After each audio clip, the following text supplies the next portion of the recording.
আসলে এটা হলো লিথিয়ামের তারের কানেকশনের ভিডিও, যে আসলে কোন তারটা কোথায় কানেকশন হবে।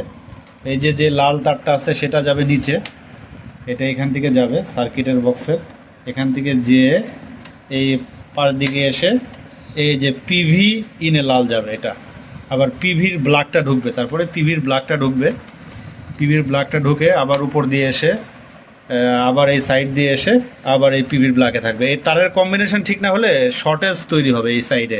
অনেক সময় দেখা যাবে যে আসলে তার এলোমেলো হয়ে গেছে, তার যে জন্য ওয়্যার ম্যানেজমেন্টটা 100% জরুরি যে কোনো কাজের ক্ষেত্রে।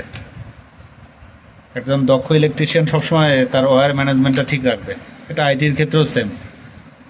এইখানেও তারের একটা প্যাচ লেগে গেছে, এইখানেও ব্রাউন কালারের তারটা আসবে আগে, ব্রাউন কালারের তারের পরে তারপরে নেভি ব্লু বা রয়্যাল ব্লু যেটাই হোক সেটা আসবে, সেটা এটা চলে যাবে হলো আউটপুটের ওইখানে, তারটা চলে যাবে ব্রাউন কালারের তারটা, বড় তারটা।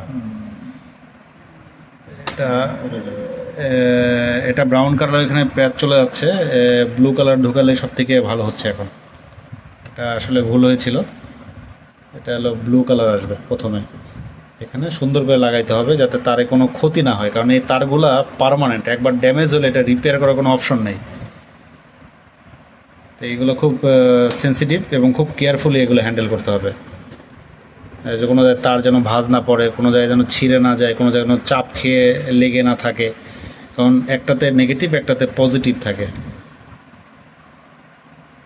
জায়গায় এসে আবার ব্রাউনটা ভিতরে ঢুকে গেল, ব্লুটাও সাইড দিয়ে তারটা মিলানোর জন্য আর কি, যাতে তার এখানে সুন্দর করে আসে।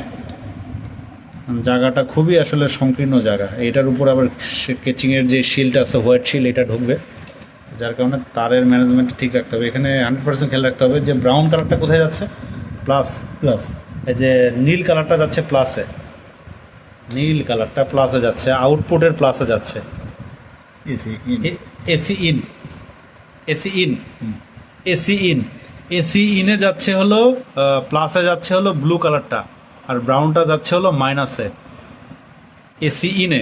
এটা ভালো করে লক্ষ্য করবেন, এটা হলো এসি আউট, এসি আউটের ব্ল্যাক এবং রেড।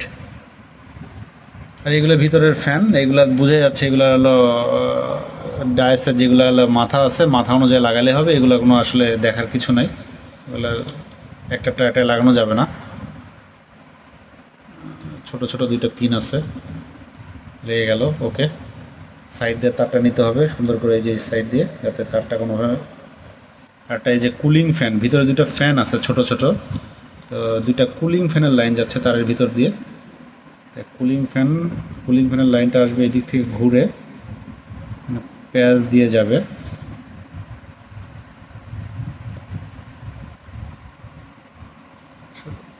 একটু জটিল প্রসেস, কারণ এটা সময় নিয়ে না করলে হবে না।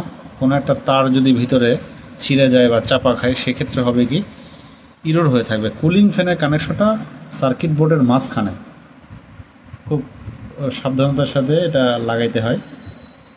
আর যারা কাজ করবেন তাদের আঙ্গুলগুলো চিকুন হলে ভালো, মোটা আঙ্গুল হলে ভিতরে কাজ করতে অসুবিধা হবে, মানে এটা কুলিং ফ্যানটা ভিতরে আসলে এই শিল্ডের ভিতরে লাগাইতে হয়। এখন শুধু থাকলো হলো আউটপুটের দুইটা লাইন, আউটপুটের লাইনটা চলে আসবে একদম শেষ মাথায়, আউটপুটের লাইনটা বোর্ডের ভিতর দিয়ে যাবে, বোর্ডের ভিতর দিয়ে চলে যাচ্ছে, বোর্ডের ভিতর দিয়ে যেয়ে এই যে সাইড দিয়ে যে এই যে সাইড দিয়ে ওয়্যার ম্যানেজমেন্টটা খুবই ডিফিকাল্ট আর কি, দেখতে হবে। এটা তো নেগেটিভ ব্ল্যাক আর পজিটিভ রেড, এবং এটা, এবং প্রতিটা এই ক্লিপগুলোর মাথায় একটা সুইচের মতো আছে, যে উনি যিনি আসছিলেন টেকনিশিয়ান বললেন এখানে চাপ দিয়ে, এই ক্লিপটাতে চাপ দিয়ে তারপরে খুলতে হবে। অনেকে এটা না বোঝার কারণে হয়তো প্লাস দিয়ে বা টান দিলে এটা ছিঁড়ে বা নষ্ট হয়ে যাবে।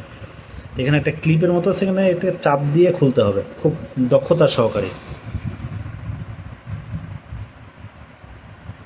এটা হলো পিভি লাগতেছে, পিভি নেগেটিভ, নেগেটিভ প্লাস রেডটা, আর ব্ল্যাকটা হলো নেগেটিভ মানে মাইনাস। এটা পিভি মানে সোলার প্যানেলের কানেকশন, এমপিপিটি। আসলে ভিডিওটা অনেক বড় হয়ে যাচ্ছে, আমি সাধারণত 2-3 মিনিটের উপরে ভিডিও করি না, তারপর এটা বড় হয়ে যাওয়ার কারণ হলো এটার প্রপার সেটিংটা, যে প্রপার সেটিংটা হয়েছে এটাও লাগছে। এখন ব্যাকশেল রাখলে এটা ওকে হয়ে যাবে। এই যে হিরো 1 আর ওই যে সার্কিট বোর্ডটা চেঞ্জ করা হয়েছে। যাই হোক এটাই, ধন্যবাদ সবাইকে, আসসালামু আলাইকুম।